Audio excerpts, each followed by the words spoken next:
তো বন্ধুরা শেষ পার্টে আমরা রকলিকে দেখেছিলাম যে ডিপ্রেশনে একেবারে একাকার হয়ে গেছে। রকলি বসে বসে নিজের অতীতের সম্পর্কে চিন্তা করছিল, যেখানে আমরা দেখতে পাই ছোট রকলি ট্রান্সফরমেশন জুৎসুর ব্যবহার করার চেষ্টা করছে, কিন্তু কোনোভাবেই রকলি সেটা করতে পারছিল না। তখনই পিছন থেকে সেখানে গাইসেন্সে চলে আসে। গাইসেন্সে রকলিকে মোটিভেট করে বলে, প্র্যাকটিস করতে থাকো পিচ্ছি, তুমি একদিন অবশ্যই সফল হবে। লিয়ের প্রথমবার গাইসেন্সের সাথে দেখা হয়েছিল, আর গাইসেন্সের কথা শুনে লি অনেক বেশি ইমপ্রেস হয়ে যায়। তারপরে রকলি অতীতের আরেকটা কথা মনে করে, যেখানে মাইট গায় লি, টেনটেন এবং নেজিকে জ্ঞানীন হতে পারার কারণে উৎসাহ দিতাছিল। লি হঠাৎ করে চিল্লায় বলে যে ইয়েস স্যার, আমি একদিন খুব ভালো শিনোবি হব। যদিও আমি জ্ঞানজুৎসু আর নিনজুৎসুর ব্যবহার করতে পারি না, কিন্তু তারপরেও আমি একটা নিনজা হয়ে দেখাবো। আর গাইসেন্সও তখন লিকে উৎসাহ দেয়। সে বলে যে রকলি, আমার তোমার উপরে সম্পূর্ণ বিশ্বাস আছে, তুমি একদিন অবশ্যই একটা মহান নিনজা হয়ে যাবে। লি মাইট গায়ের কথা শুনে আরো বেশি মোটিভেটেড হয়ে যায়। এরপরে সিন আবারও বর্তমানে চলে আসে, যেখানে মাইট গায় লিয়ের সাথে দেখা করতে আইছে। মাইট গায় রকলিকে বলে যে সে জানতে পেরেছে রকলি নাকি 2 সপ্তাহ ধরে আর হাসপাতালে যায় না। রকলি তখন নিজের অতীতের কথা মনে করে মাইট গাইকে বলে, আপনিই ছিলেন একমাত্র গাইসেন্সে যে আমাকে সবসময় উৎসাহ দিয়েছেন। আপনাকে ছাড়া কেউ আমার উপরে বিশ্বাস করেনি যে আমিও জীবনে একটা নিনজা হতে পারবো, একদিন একজন ভালো শিনোবি হব। আপনার কাছ থেকে আমি এটা শিখতে পেরেছি যে সবসময় নিজের উপরে ভরসা রাখা উচিত, তার সাথে সাথে আরো পরিশ্রম করা উচিত। আর এটা বলে রকলি কান্না করতে শুরু করে দেয়। কিন্তু এইবার ব্যাপার তা না গাইসেন্সে, এখন আমি যতই পরিশ্রম করি, যতই নিজের উপরে বিশ্বাস রাখি, তারপরেও কিছুই হবে না। গাইসেন্সে আমাকে বলেন যে আমার এখন কি করা উচিত। আর রকলির মুখ থেকে এই কথা শুনে গাইসেন্সে অনেক বেশি কষ্ট পায়। সে তো এইবার রকলিকে সান্ত্বনা দেওয়ার মতো কিছুই বলতে পারে না। কিছুক্ষণ পরে রাত হয়ে যায়, আর মাইট গায় অনেক চিন্তা করার পরে রকলিকে বলে যে রকলি, তুমি এতদিন পর্যন্ত শুধু টাইজুৎসুর ব্যবহার করেই নিনজা হওয়ার চেষ্টা করেছো। এতদিন শুধু তোমার এটাই শক্তি ছিল, কিন্তু এখন তোমার কাছ থেকে এটাও ছিনিয়ে নেওয়া হইতাছে। তোমাকে এখন একটা কঠিন ডিসিশন নিতে হবে। এখন তুমি রিস্ক নিয়ে নিজের সার্জারি করে ফেলো, অথবা এইভাবেই সারা জীবন কাটাও। রকলি বলে যে এটা কোনো মজা না, এটাতে তার প্রাণও যেতে পারে। চিন্তা করার দরকার নাই রকলি, তোমার সার্জারি সফল হবে। কারণ হলো যদি তোমার সার্জারি ফেল হয়ে যায় তাহলে আমিও তোমার সাথে মরে যাব। রকলি, তোমাকে প্রথম দেখার পরেই আমি ডিসাইড করে ফেলেছি, আমার এখন থেকে মিশন হলো তোমাকে একজন ভালো নিনজা বানানো। আর এটা আমি তোমার সাথে প্রতিজ্ঞা করছি। ভাই, এইরকম টিচার সবার দরকার। কারণ হইতাছে ভাই, যখন আমি হাই স্কুলে পড়তাম তখন আমগো কিছু স্যার এইরকম ছিল, যদি হ্যাগো কাছে প্রাইভেট পড়তাম মানে টিউশন নিতাম, তাহলে আমগরে মাথায় তুল্লা রাখতো। কিন্তু যদি না পড়তাম তাইলে ভাই আমার তেনে খারাপ আর কেউ নাই। যাই হোক, গাইসেন্সের কথা শুনে রকলি তাকে জড়িয়ে ধরে ফেলে। এখন পরের দিন সকালে আমরা দেখতে পাই শিজুনে হোকাগের অফিসে গিয়ে সুনাডেকে খুঁজে পায় না। আর শিজুনে দেখতে পায় একটা পেপারের মধ্যে রকলির সার্জারি সম্পর্কে লেখা ছিল, যেটার সাকসেস রেট প্রথমে 50% ছিল, কিন্তু এখন সেটা বেড়ে 58% হয়ে গেছে। এরপরে আমরা সবার সামনে সুনাডেকে একজন হোকাগে হয়ে ভিলেজকে রক্ষা করার প্রতিজ্ঞা নিতে দেখতে পাই। আর লেডি সুনাডে প্রথম যে অফিসিয়াল কাজ করে সেটা হলো শিকামারুকে চুনিন বানিয়ে দেয়। কংগ্রাচুলেশন, এখন থেকে তুমি একজন চুনিন। তারপরে আমরা এদেরকে পার্টি করতে দেখতে পাই। ইনো বলে যে তুমি তো একেবারে আইলসা নিনজা, কিন্তু এখন থেকে আমার তোমাকে সম্মান করতে হইব। আর চোজিও এই সুযোগে শিকামারু মজা নিতেছে, আমার নিয়ে মজা করা বন্ধ করো তোমরা দুইটাই। যাই হোক, তারপরে আমাদেরকে সাসকেকে দেখানো হয়। সাসকে তো এখনো হাসপাতালের বেডেই পড়ে রইছে, বেচারা কিছু বুঝতেই পারতাছে না যে কি করব। এদিকে আমরা দেখতে পাই চোজি আর ইনোর মধ্যে খাওন নিয়ে মারামারি শুরু হয়ে যায়। যদি এটা শেষ মাংসের টুকরা হয়ে থাকে তাইলে তো এটা আমার, এই জন্য এটাকে আমার খুব মনোযোগ দিয়ে খাইতে হইব। এই জন্য ইনো তুমি এটা থেকে দূরে থাকো, এটা তো আমি তোমাকে কি আসুমা সেন্সেকেও দিমু না।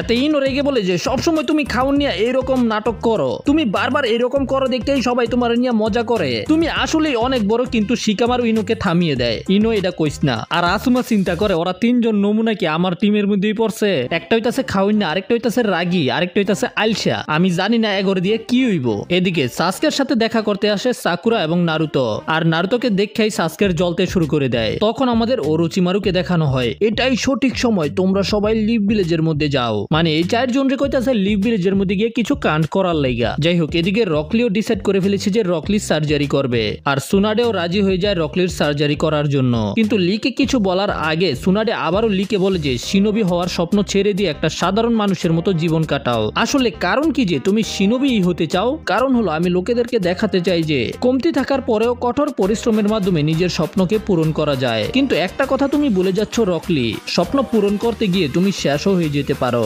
রকলি তখন মাইট গের কথা চিন্তা করে বলে যে তারপরেও চেষ্টা তো করা যেতেই পারে। ভাই, রকলি তো একেবারে আমাকে মোটিভেটেড করে দিছে, তোমরাও মোটিভেট হয়ে যাও আর নিজের লক্ষ্য অর্জন করার জন্য কাজ শুরু করে দাও। আর সুনাডের রকলির কথা শুনে নারুতোর কথা মনে পড়ে যায়। নারুতো রকলির মতো ঠিক এইরকম কথাই বলেছিল। সুনাডে বলে আজকে দুপুরেই তোমার সার্জারি হবে, চলো এখান থেকে চলে যাই। চাই। তুমি কি সার্জারির জন্য রেডি আছো? অন্যদিকে আমরা দেখেছিলাম সাকুরা এবং নারুতো সাসকের সাথে দেখা করতে আসে, আর সাসকে নারুতোকে দেখার পরেই চিন্তা করে কিভাবে নারুতো গারাকে পিটাইছিল। তারপরে নারুতো এত বড় একটা জিপকে সামান করেছে। মানে ভাই এই সিন দেখে কি তোমার বিশ্বাস হইব? গাদার মতো পইরা রয়েছে নারুতো। তারপরে সাসকে ইটাচির সম্পর্কে চিন্তা করে। ইটাচি যখন বলেছিল যে তুমি এখনো অনেক বেশি দুর্বল, তুমি যতই চেষ্টা করো না কেন আমাকে হারাতে পারবে না। আর ওই সময় যখন সাকুরা সাসকে আপেল খেতে দেয়, সাসকে সেগুলোকে ফেলে দেয়। নারুতো বলে যে এগুলো কি চলতেছে, তোর কি হইছে? কিন্তু সাসকে তো নারুতোর দিকে একেবারে ভয়ানক ভাবে তাকায়। এই তুই আমার এমনি কেন দেখতাছস রে? আমি আবার তোরে কি করলাম? শোনো নারুতো। হ্যাঁ বলো সাসকে। সাসকে বলে নারুতো তুই আমার সাথে ফাইট কর এখন এই মুহূর্তে। কি? কিন্তু এখন তো আমরা হাসপাতালে আছি, এখানে কিভাবে ফাইট করবো? তুই কি গাদা নাকি? আর যদি গ্র্যান্ডমা সুনার এই সম্পর্কে জানতে পারে তাইলে আমার খবর আছে। কিন্তু সাসকে নিজের শারিঙ্গানকে অ্যাক্টিভ করে বলে যে চাপাবাজি বন্ধ করে আমার সাথে ফাইট কর। তোর কি মনে হয় তুই আমারে বাঁচাইছস? ফিফথ হোকাগেকে তোর এখানে আনার কোনো দরকার ছিল না। তুই সবসময় কইতি না আমার সাথে ফাইট করবি, আজকে আমি তোরে সুযোগ দিতাছি নারুতো। কিন্তু যদি তুই ভয় পাইয়া যাস তাইলে তুই হার মাইনা নিতে পারস। আর এইটা শোনার পরে কি আর নারুতো হার মানবো? নারুতো বলে যে এটা তো একেবারে পারফেক্ট, আমি অনেক দিন ধরে চিন্তা করতেছিলাম তোর কেমনে ধোলাই করবো। সাসকে বলে যে তাইলে আমার পিছনে পিছনে আয়। তারপরেই এরা দুজনে হসপিটালের ছাদে চলে আসে। দুজনেই সামনাসামনি একেবারে গরমাগরমি ফাইট হইব। নারুতো সাসকে বলে যে আজকে ওই দিন ফাইনালি চলে আইছে যখন আমি তোমাকে ফাইনালি হারিয়ে দিব। সাসকে বলে যে তোর চাপাবাজি বন্ধ কর লুজার। ও আজকে যদি আমি জিতে যাই তাহলে তো লুজার অন্য কেউ হয়ে যাবে, তাই না সাসকে? নারুতো তোমার মতো লুজারের এইরকম বড় বড় কথা বলা উচিত না। হ্যাঁ সবসময় শান্ত থাকা সাসকের আজকে কি হইলো? তুই কি আমার সামনে দেখা নার্ভাস হয়ে গেছস নাকি? তুই তো আমার চ্যালেঞ্জ করে দিছস, কিন্তু এখন তুই আমার সাথে লড়াই করতে ভয় পাইতেছস, তাই না সাসকে? ভাই নারুতো এমন ভাবে সাসকের গুতা দিয়া কথা কইতাছে, সাসকে তো একেবারে রাইগা মেগা ফায়ার। সাসকে রেগে মেগে বলে যে তাহলে চল আমার সাথে ফাইট কর। তবে নারুতো বলে প্রথমে তোর হেডব্যান্ড পর, তারপরে আমি তোর লগে লড়াই করবো। কিন্তু সাসকে তো হেডব্যান্ড পরতে চায় না। সাসকে বলে যে ওইটা পয়রা কোনো লাভ নাই, তুই আমার কপালের মধ্যে স্পর্শ করতে পারতি না। বিষয় ওইটা না, তুমি জানো যে মাথার মধ্যে এই হেডব্যান্ড পরার মানে কি? এর মানে হলো যে আমরা একজন আসল শিনোবির লড়াই করব। সাসকে বলে নারুতো তুই তো আবারও লুজারের মতো কথা কইতাছস। তুই কি এটা মনে করতাছস যে আমরা দুইজন সমান সমান? নারুতো কয় যে আমি এটা মানি, আমি কখনোই আমাকে তোর থেকে দুর্বল মনে করি নাই সাসকে। না তুই আমার থেকে অনেক দুর্বল। নারুতো বলে তোর কি আমার সামনে দাঁড়ায় নিজের উপরে লজ্জা হইতাছে নাকি? নারুতো সাসকে। আর এরা দুজনে একে অপরের উপরে ঘুষি দেয়, কিন্তু দুইজনেই দুইজনেরটা ব্লক করে ফেলে। সাসকে নারুতোকে লাথি দেয়, নারুতো সাসকের পা ধরে ঘুরাইতে শুরু করে।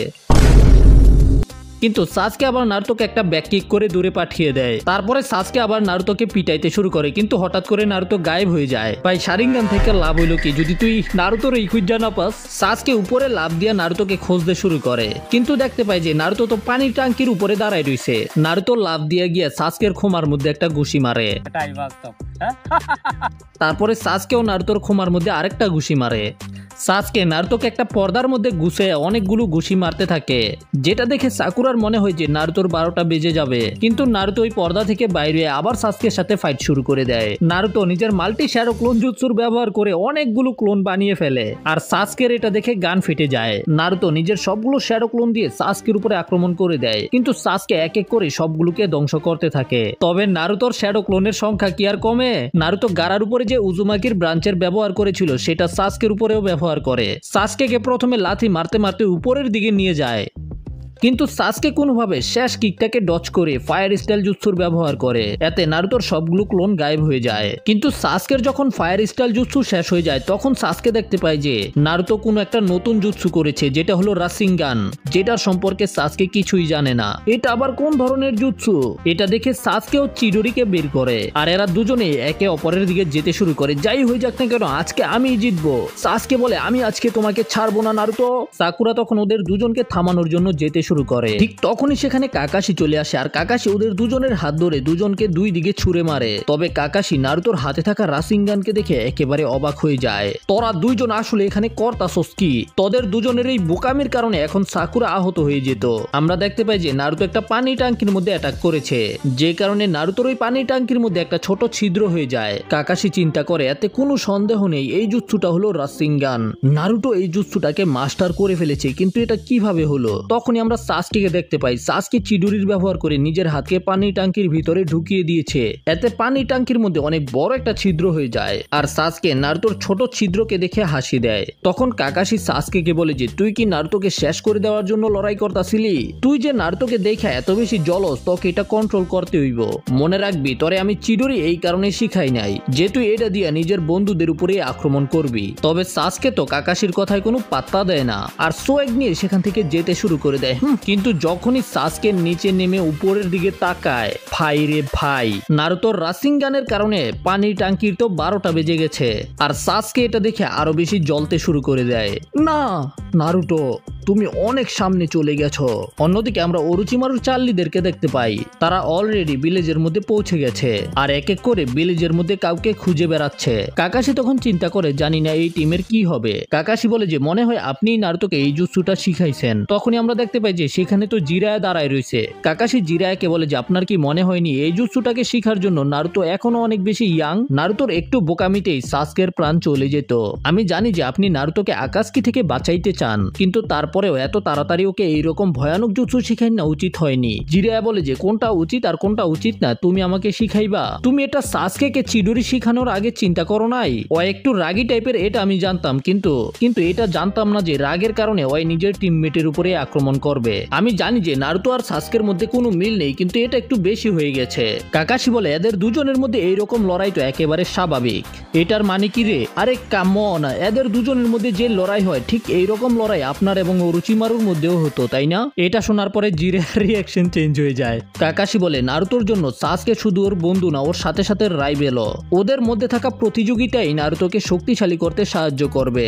এই জন্যই যখনই সাসকে নারুতোকে দুর্বল দেখাতে চায় তখন নারুতো একেবারেই সহ্য করতে পারে না। নারুতো তো একেবারে প্রথম থেকেই সাসকেকে হারানোর চেষ্টা করতেছিল। আপনি আর আমি কি চিন্তা করি এতে নারুতোর কিছুই যায় আসে না। নারুতোর শুধু একটা মানুষের কথাই যায় আসে, সেটা হলো সাসকে। কিন্তু অন্যদিকে সাসকে এটা কোনোভাবেই মেনে নিতে পারছে না যে নারুতো এত তাড়াতাড়ি সাসকে থেকেও বেশি শক্তিশালী হয়ে যাইতাছে। সাসকে এটা বেশি ভয় পাইতাছে যে সাসকে নারুতোর সমান সমান হতে পারবে না। নারুতোর নিজেকে শক্তিশালী বানানোর পিছনে অনেক বড় একটা লক্ষ্য আছে। সাসকেরও একটা লক্ষ্য আছে, কিন্তু সেটা হলো প্রতিশোধ নেওয়া। আর এই ঘৃণার কারণেই সাসকে ভুল রাস্তায় চলে যেতে পারে। যাই হোক, এটা ক্লিয়ার যে সাসকে কোনোভাবেই মেনে নিতে পারছে না নারুতো এত বেশি শক্তিশালী হয়ে যাচ্ছে। তখন জিরায়া বলে যে আমার মনে হয় যে এই সবকিছু হওয়া ঠিক হইতাছে না, আমি গিয়ে এই সম্পর্কে নারুতোর সাথে কথা বলবো। ঠিক আছে, তাইলে আপনি গিয়ে নারুতোর সাথে কথা বলেন, আমি একটা মিশনকে কমপ্লিট করে তারপরে সাসকের সাথে কথা বলবো। কাকাশি প্রথমে গিয়ে সাকুরাকে সান্ত্বনা দেয়, সাকুরা তুমি চিন্তা করো না, সবকিছু ঠিক হয়ে যাবে। এদিকে নারুতো সাকুরাকে বলে যে এই লড়াই আমাদের দুজনের মধ্যে, তুমি মাঝখানে আইসো না। যেটা শুনে সাকুরার মন খারাপ হয়ে যায়। তখন আমাদের সাসকেকে দেখানো হয়। সাসকে তো পুরো ডিপ্রেশনে নারুতোর স্ট্রেংথ দেখে আসলেই সাসকে মেনে নিতে পারতাছে না। তখনই ওরোচিমারুর চেলা সেখানে চলে আসে। আসলে ওরা তো সাসকেকেই খুঁজে বেড়াইতেছে। তখনই আমরা দেখতে পাই যে সাসকেকে কেউ সুতা দিয়ে বেঁধে ফেলে। আসলে এটা ছিল কাকাশি। এদিকে নারুতো যখন ফিরে যাইতেছিল তখন নারুতো নিজের সামনে জিরায়া সেন্সেকে দেখতে পায়, কিন্তু নারুতো জিরায়াকে কিছু না বলেই সামনের দিকে যেতে থাকে। এদিকে সাসকে কাকাশিকে বলে যে এই সবকিছু কেন করতেছেন? কাকাশি বলে সাসকে আমাকে ক্ষমা করবে, আমি জানি যে তুমি আমার লেকচার শুনবে না, এই কারণে আমি তোমাকে বেঁধে ফেলেছি। এদিকে ওরোচিমারুর চেলারাও কাকাশিকে দেখে সেখানেই থেমে যায়। কাকাশি সাসকেকে বলে যে প্রতিশোধ নেওয়া সম্পর্কে ভুলে যাও। বিশ্বাস করো, আমি তোমার মতো অনেককে জানতাম যারা প্রতিশোধ নিতে চাইতো, তারা নিজেদের প্রতিশোধের আগুনে নিজেরাই পুড়ে শেষ হয়ে গেছে। তাই আমি তোমাকে বলছি যে তুমি এতে কিছুই পাবে না। তারপরেও যদি তুমি তোমার প্রতিশোধ নিতে সক্ষম হয়ে যাও তখনও তোমার কাছে কিছুই থাকবে না, শুধু থাকবে একাকিত্ব। কিন্তু সাসকে বলে চুপ থাকেন, আপনার এই সম্পর্কে বলার কোনো অধিকার নাই। আপনার জন্য তো এটা বলা একেবারে সহজ, কারণ আপনার সাথে এরকম কিছুই হয় নাই। শান্ত হয়ে কথা বলো সাসকে, তোমার চিল্লানোর দরকার নাই। সাসকে বলে যে যারা আপনাকে ভালোবাসে অথবা আপনি যাদেরকে ভালোবাসেন, যদি আমি তাদেরকে শেষ করে দেই তারপরে গিয়ে আপনি বুঝতে পারবেন। কাকাশি বলে যে তোমার চিন্তা খুবই ভালো, কিন্তু দুঃখের ব্যাপার যে তুমি এটা করতে অনেক দেরি করে ফেলেছো। আমার জীবনে যত লোক ছিল তারা সবাই শেষ হয়ে গেছে। আমি তোমার থেকে অনেক বেশি কষ্টকে সহ্য করেছি সাসকে। এখন তো আমার দুঃখ এবং কষ্টের অভ্যাস হয়ে গেছে। শুধু তুমি একা না, যার মধ্যে আপনজনদের হারিয়ে দেওয়ার দুঃখ রয়েছে। আর কাকাশির এই কথাগুলো শোনার পরে সাসকে একেবারে চুপ হয়ে যায়। কাকাশি বলে যে এখন আমাদের জীবন অত খারাপ থাকো না, কারণ আমাদের কিছু বন্ধু রয়েছে যারা আসলে আমাদের একাকিত্বকে দূর করতে পারে। আমি জানি যে তুমি আসলে কেমন ফিল করো সাসকে। চিডুরিকে শিখিয়ে আমি তোমাকে অনেক বড় একটা শক্তিকে দিয়েছি। ওই শক্তির ব্যবহার তোমার বন্ধুদের উপরে অথবা প্রতিশোধ নিতে করা উচিত না। আমার মনে হয় যে তুমি জানো যে এই শক্তির ব্যবহার কোথায় করতে হবে। আমি তোমাকে আর কিছু বলতে চাই না, এখন তোমাকেই ডিসাইড করতে হবে যে তুমি কোন রাস্তায় যেতে চাও। এটা বলার পরেই কাকাশি সেখান থেকে চলে যায়। সাসকে প্রথমে নারুতো এবং সাকুরার কথা চিন্তা করে, তারপরে ইটাচির কথা চিন্তা করে এখন আমি কি করবো। কিন্তু তখনই ওরোচিমারুর চেলারা সাসকের সামনে চলে আসে। তখনই ওরোচিমারু আর কাবুটোকে দেখানো হয়। কাবুটো বলে যে লর্ড ওরোচিমারু, আপনি তাদের 4 জনকে কেন পাঠিয়েছেন? ওরোচিমারু বলে আমি ওই বেচারাদের কিভাবে নিষেধ করতাম। তারা সাসকের সাথে দেখা করতে চাইতো, যার প্রশংসা আমি তাদের সামনে সবসময় করতাম। তারা এখন সাসকের শক্তিকে পরীক্ষা করতে চায়। কাবুটো বলে যে এখন সাসকে যে কন্ডিশনে আছে তাদের 4 জনের সাথে লড়াই করতে পারবে না। এতে ওরোচিমারু হেসে বলে যে এই কারণে সাসকে আমার কাছে অবশ্যই আসবে আরো শক্তি পাওয়ার জন্য, যেটা আমি অনেক আগে থেকেই চাইতাম। এদিকে সাসকে জিজ্ঞাসা করে তোমরা কারা, জবাব দাও। তখন এরা বলে যে তারা হলো সাউন নিনজা 4, আমি হইলাম কিডোমারু, আমি হইলাম সাকো, আমার নাম চিরুগু, আর আমি হইলাম টাউইয়া, আর আমি হইলাম টেউইয়া। নাম কি রে ভাই এগুলোর? আর তখনই এরা 4 জনে সাসকের আশেপাশে অনেক দ্রুত গতিতে ঘুরতে শুরু করে। তারপরে হঠাৎ করে সাসকের উপরে আক্রমণ করে দেয়। সাসকেও এদের সাথে লড়াই করতে শুরু করে, যেখানে আমরা দেখতে পাই প্রথমে তো সাসকে এদের 4 জনের সাথে খুব ভালো ফাইট করছিল। তবে সাসকে জানতো না এরা অনেক বেশি শক্তিশালী। এই জন্য সাসকে বলে যে পরের রাউন্ডের আগে আমি তোমাদেরকে সাবধান করতে চাই। ঘন্টা আমার। যাই হোক, ভিডিওটা কেমন লেগেছে সেটা কমেন্টে জানাবে। আর তোমরা চাইলে আমার ফেসবুক গ্রুপ অথবা পেজে জয়েন করতে পারো, লিংক ডিসক্রিপশনে দেওয়া থাকবে। দেখা হবে পরের ভিডিওতে, সেই পর্যন্ত টাটা, বাই বাই।